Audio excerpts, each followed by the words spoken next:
Hey guys, welcome to my channel. Good afternoon, good morning, good evening, wherever you're watching this from and whatever time you're watching this from. Welcome to my channel. Thank you for clicking onto this video. I was just sitting out here eating my Cheetos in the eating my Cheetos in the US of A, and I decided to give you my experience of how I got to get here, like my experience at the entry point in the US. So here goes that. Enjoy!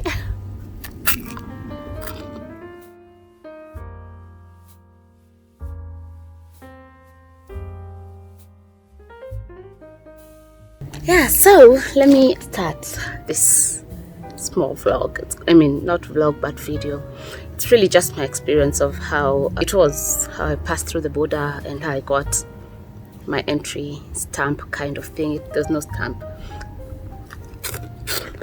First of all, it's the last few days of the sun in the US, and I'm leaving just before it gets cold because I'm not about to endure that if there's no snow with it.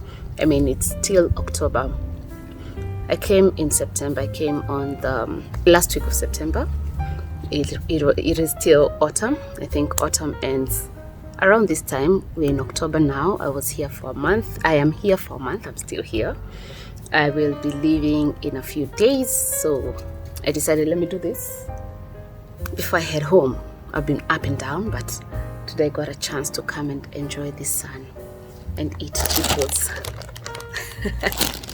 So that's what I decided to do as I enjoy the sun and eat Cheetos. Tell you how our experience was coming here. Usually when you're traveling, at least for me, I try and research a little bit and see what other people's experiences were, especially if it's a new country that I've never been to. This is my first time in the US, never been here before. So I wanted to see what the experience is, of course, when it comes to border control, passport control, and all those nice, scary things.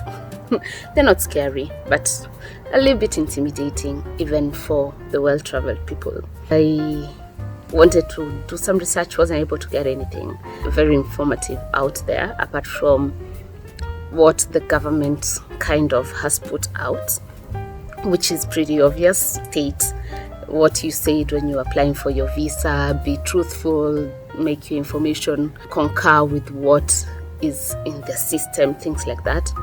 That is true everywhere you go. You have to always say that. So let me start the story from why I needed to do some research. I was coming for a conference, and the conference was for a week. But my return ticket, it showed that I'm gonna be in this country for a month. So my head was, will they ask me what will happen after the conference? Because usually, if I'm going to travel somewhere, I just say I'm here for 2 weeks, and it's just to tour the place, and I'm out. I've never traveled for a conference, so to speak, before, and I will obviously not travel 8,000 miles to just come for a conference and get back on a plane and go back home. If there's an opportunity to stay around, I will stay around, and there was an opportunity to stay around, and I decided to do that. So when I was researching, I was in that space of, will they ask me, will I be in trouble, a lot of those questions. So let's let that plane pass. Maybe the one that's taking us back to Kenya in a few days. There's a story about the mayor of this place redirecting all the planes to this side so that his house is not as noisy as this place. Politicians. Anyway, I think it's gone. Is it gone? Yeah, it's gone, and I can't remember what I was saying. I lost my train of thought. Maybe what I was trying to say is I needed to know that I had my facts straight and I would not be in trouble if I say I'm coming for work and tourism. I have a B1, B2 visa. That's what I applied for, or rather that's what I got in 2020. I got my visa just before COVID happened. In fact, when I was going to the embassy, the first case of COVID was being announced in the country later in the day. Not that morning, but later in the day, like after I had been approved for my visa, the announcement happened. Of course, pretty much after that, we all know what happened. Borders were closed, so I never got my opportunity to travel to the US in 2020.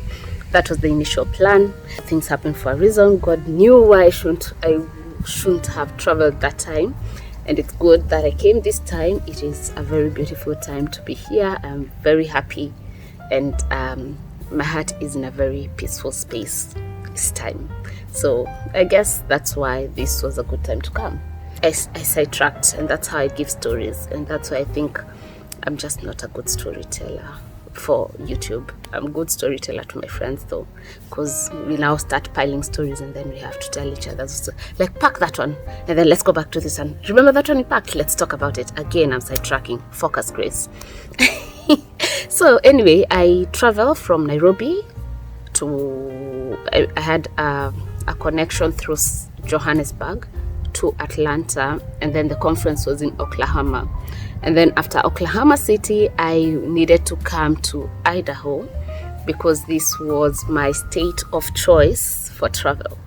So of course, now my nerves were, how am I explaining this to the passport control people? Will I be asked a lot of questions? Will I be in trouble for saying that I know I have this initial plan to travel here for a conference, but I might stay for another 3 weeks, and things like that. I have a total of 1 month. It was a total of 1 month stay. I traveled on 17th from September, and I'm leaving on the 17th of October. So it's a full month of being away and being in this country. So the nerves were there. Nairobi to Joburg was easy, obviously, because there was no visa requirement. I was not leaving the airport. There's no transit visa. Easy. Get onto my 16-hour flight from Joburg to Atlanta, which was my port of entry. And I understand that different ports of entry handle things differently. So Atlanta, Georgia will be my experience and will be what I'm sharing on this video. Obviously, if I got in through a different port of entry, the story might be different, but I will talk about Atlanta, Georgia, because that's where I entered through. The plane was big, so the flight was very full and busy. And when we landed, there was a very long queue. Only had a very short period of time before connecting to my OKC, Oklahoma City flight.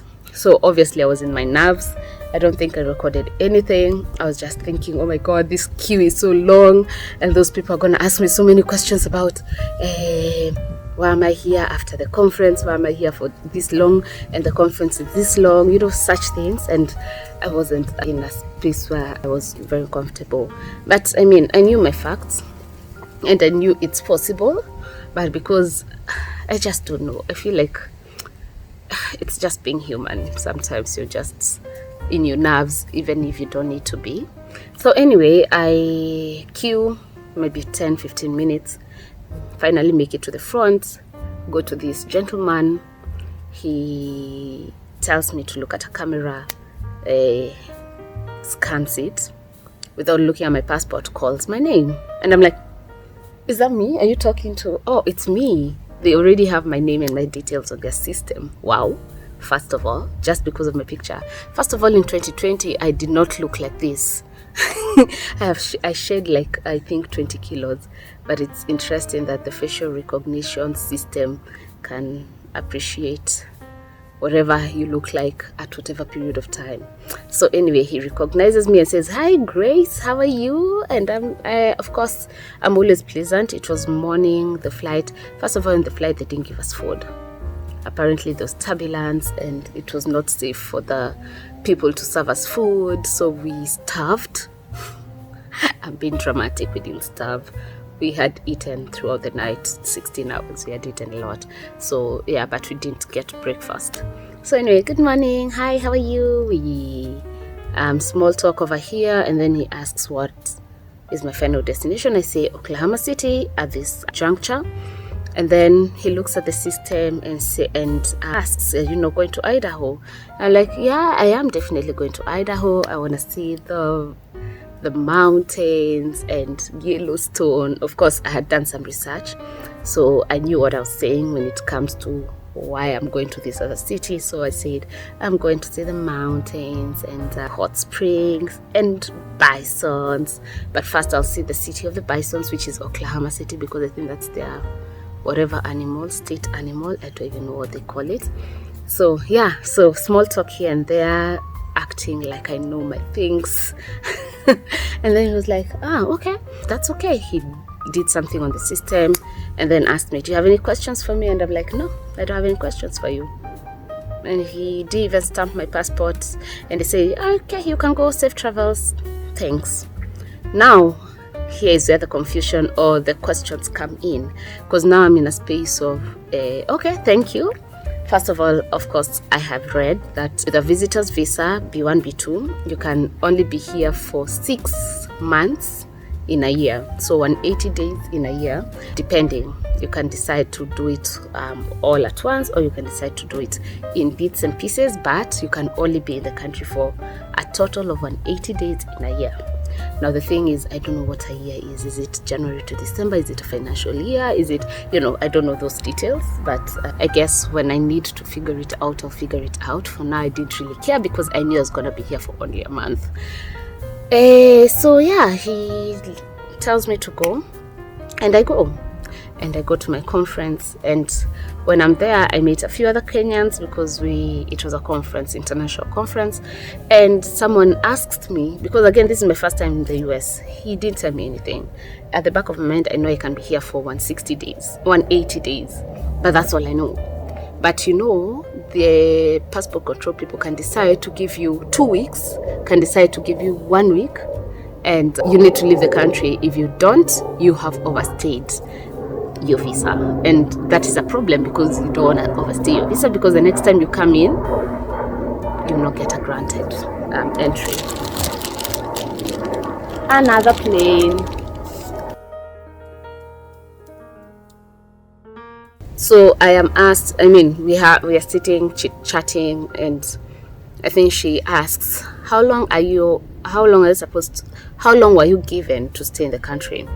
How many days? And I'm like, I don't know. He didn't tell me. He didn't stamp my passport, nothing. I don't know how long I'm supposed to be here.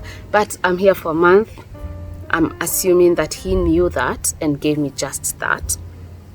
I don't know. And the lady tells me, just check your I-94. And I'm like, oh, okay, noted. I kind of knew that. No, I didn't. So I go to, I search, I type I-94 on the internet. And then I will see if I can put it on the side over here. But yes, I just type I-94 on the internet, and then I type in my passport details, and I think my date of birth. And what is that thing? I think it's a bee. Don't like bugs, but I like the sun. I think we're good. I hope it doesn't come again. So I type in my date of birth, my passport details really. And then it tells me that what did it say? Let me check. I have pulled it out. The results came in as most recent date of entry. It wrote September 18th. That's when I landed in the country. And then it says class of admission. It wrote B2, or rather I think the custom guy did B2. And then it says admit until date, and then they put 17th of March 2024, and then details provided on the I-94 information, and then they gave my details, which includes my surname, my first names, my birth date, my document number, which is my passport, and my citizenship. And that's it. So that tells you how long you're supposed to be in this country if the officer doesn't tell you. And I realized, I was informed that is what happens nowadays. You're not told that you need to be here for this amount of days on the passport control desk, but you need to figure it out on your own. The repercussions of overstaying your visa, of course, because you get a visa that is 5 years old. That's why I'm saying I got it in 2020, and it's still valid. It's valid until 2025. The dogs. I was gonna say before the dogs interrupt me, I decided to eat Cheetos. The advantage of figuring out your I-94 thing is so that you don't overstay your visa. Overstaying your visa does not mean that you stay for 6 years when your visa is 5 years old. It means staying in the country. For example, if you're given 6 months and you stay for 6 months 1 day, you've overstayed your visa. If you're given 3 days on your visa, that would be a very mean person, by the way. Just saying. It's 8,000 miles. You can't give me 3 days in this country. It's unfair. Anyway, if you're given that amount of time, you need to leave this country within that amount of time, lest you overstay your visa. Repercussions of overstaying your visa is when you apply for a new one. First of all, your current one can be revoked, so you can't really use it ever again. Secondly, they can make you you can be banned from coming to this country, even applying for a visa for like 10 years. I think that's the standard. And many other bad things that can happen. If you're applying for another visa for another country, they will ask such questions of, have you ever been denied a visa? Has your visa ever been revoked? Things like that. So it can affect your opportunity to travel to other countries. And yeah, so I guess that's what happened. And now I know I can stay until March. I wish, but I can't, but I will if I could. Anyway, I have to go back to Kenya and continue working and all those nice things. Yeah, and that was really my experience. And I think the important thing about this video is to let you know that if they don't tell you at the passport control place how long you're staying in the country, just go to i94 something.com on the internet and type your details, and you will get your information there, and you'll know how long you're supposed to stay in the country. And don't overstay your visa. I hope that is helpful. I hope so too.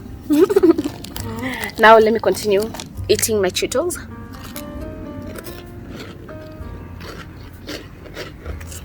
And enjoying the sun. And maybe plan and do something active out there today, as I enjoy my last few days in this country. Thank you so much for watching and liking and sharing with your friends, and also subscribing. Have you subscribed? Please do. Thank you for subscribing. Have a beautiful weekend. I will see you next weekend. Bye.